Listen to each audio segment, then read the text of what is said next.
il faut d'abord savoir pourquoi ton dossier a été rejeté. Nous sommes aujourd'hui samedi. On peut supposer que, du point de vue technique, l'administration active de l'ECAM ne travaille pas le week-end. Donc, lundi, tous les candidats rejetés vont rentrer en possession, autant pour moi, de leur notification de rejet. Mais vous ne savez même pas encore les motifs qui ont conduit à votre rejet. Vous êtes sûr qu'ils ne connaissent pas les motifs. On suppose. Docteur Balaguer, j'y viens. On fait beaucoup d'élections. Docteur Balaguer, j'y viens. Officiellement, ils ne savent pas encore les motifs de rejet. Mais ils anticipent. Ça veut dire qu'ils ont déposé des dossiers avec des vices. Soit sur le fond, il a parlé de 11 pièces officielles. Oui.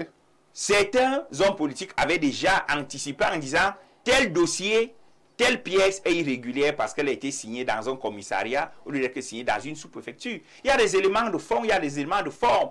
Et leur attitude trahit justement le fait que eux, ils ont déposé un dossier irrégulier. Ils ont anticipé sur l'invalidation de leur candidature.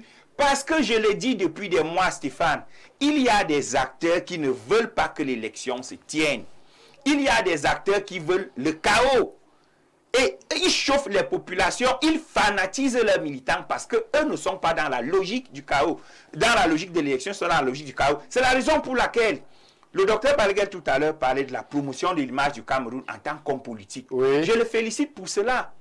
Bon, je n'ai pas qualité de féliciter un doyen. Je lui témoigne mon admiration pour cela. Tout comme je témoigne mon admiration, une fois de plus, parce que lui, en tant que revendicateur de l'application stricte de la loi, a compris qu'il courait un danger et il a choisi de soutenir quelqu'un dont le dossier serait régulier. Alors, permettez-moi, Stéphane Barga, à ce niveau, je salue son caractère visionnaire. Oui.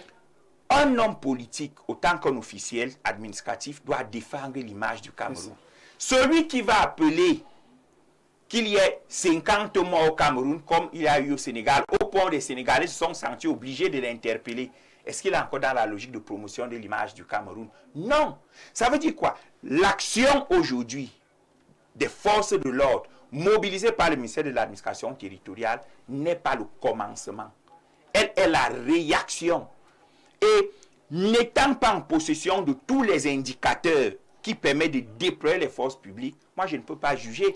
Parce que justement, la caractéristique de l'ordre public est que celui qui est détenteur de la police, des mesures de police administrative, est le seul juge de l'opportunité. Merci Timothée Somba. Nous avons, par nos sources, généralement très très bien introduites devant nous, l'objet de notification de la candidature, de rejet de la candidature du candidat du Manidem, et on ne va pas épiloguer sur le libellé juridique, on va prendre ce qui fait objet donc de rejet.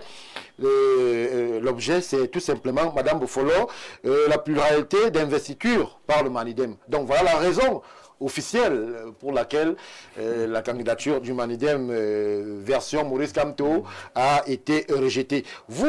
Votre candidature aussi, ce n'est pas un secret, vous l'avez reconnu en entame de ce plateau, aussi a été rejetée, mais vous n'avez pas convoqué tout de suite la presse, vous ne vous êtes pas répandu en déclaration. Pourquoi ce changement d'attitude? Pourquoi cette attitude? Alors que vous aussi, vous pourriez estimer valablement que vous avez été floué par le Conseil électoral d'Elections Cameroun.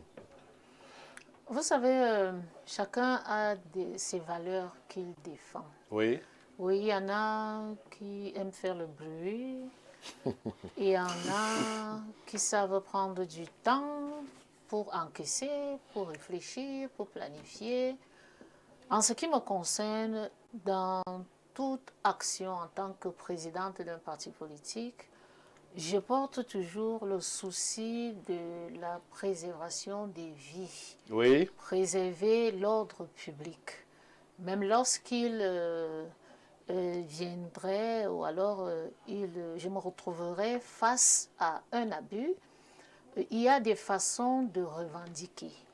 La violence n'est pas toujours à prescrire. Ce n'est pas parce qu'on est violent, ce n'est pas parce qu'on fait du tapage qu'on a obligatoirement raison. Le Cameroun est un état de droit. il y a des façons, il y a des textes, il y a des procédures pour revendiquer. Si la candidature a été rejetée par ILECAM, nous savons ce qu'il nous reste à faire.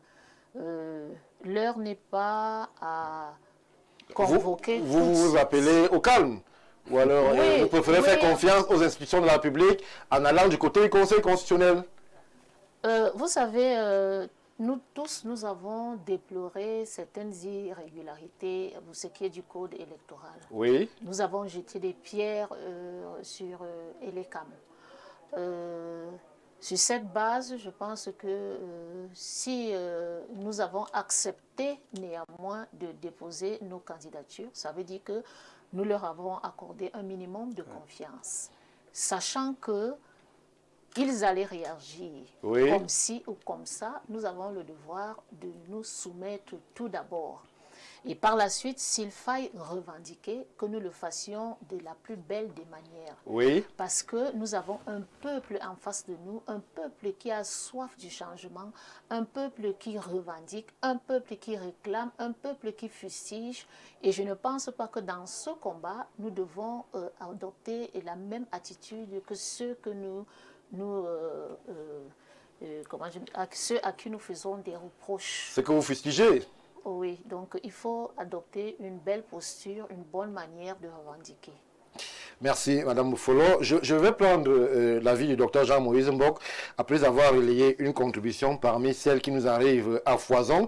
Bonsoir à vous en studio. Je ne comprends pas ce 2 poids 2 mesures du gouvernement. Comment peut-on rejeter une candidature pour pluralité des candidatures alors que certaines passent? Je préfère m'arrêter là pour cette contribution. Le reste n'étant pas très intéressant. En une seconde. Oh là là, Timothée Somba.